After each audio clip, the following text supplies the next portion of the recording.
Hello student, आज हम करेंगे क्लास 10th का चैप्टर नंबर 5। चैप्टर नंबर 5 में क्या है? समांतर श्रेणी, जिसे हम एपी भी बोला जाता है, यानी कि अर्थमेटिक प्रोग्रेशन। अर्थमेटिक प्रोग्रेशन के अंदर क्या होता है? A1, A2, A3 ऐसे ही चलता रहता है आपका। A1 को क्या बोला जाता है? पहला पद। A2 को दूसरा पद, A3 को तीसरा पद। अब एपी होती क्या है पहले हम वो समझ लेते हैं एक एग्जांपल से। जैसे मैंने लिखा है 2, 4, 6, 8, तो इनके बीच का आप डिफरेंस देखोगे तो इनके बीच का डिफरेंस क्या है? 2।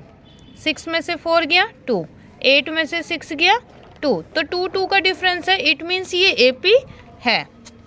अगर मैंने ले लिया कोई एग्जांपल 3, 5, 9, 11, तो इनके बीच का डिफरेंस देख लेती हूँ 2, 4 एंड 2।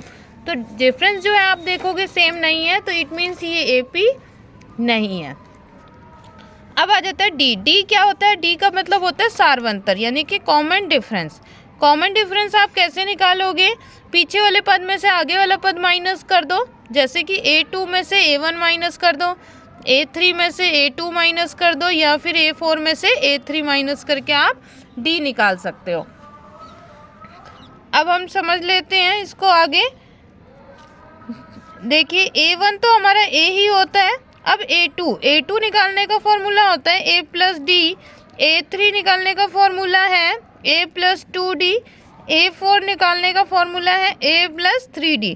ऐसे ही हमें कोई भी टर्म निकालनी है, सपोज दैट A50 निकालना है, तो इसका फॉर्मूला हो गया A प्लस 49D।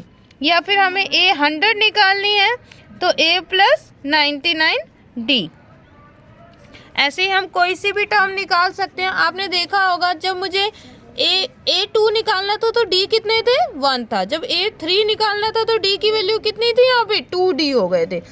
A4 निकालना था तो D कितने हो गए? 3D हो गए। ऐसे ही A50 निकालना है तो D कितने हो गए? 49 हो गए। तो एक माइनस हो जाता है हमारा। ठीक है। अब हमारा AN को बोला जाता है अंतिम पद। क्या बोला जाता है? अंतिम पद। तो AN का हमारा फॉर्मूला होता है A plus N minus 1D।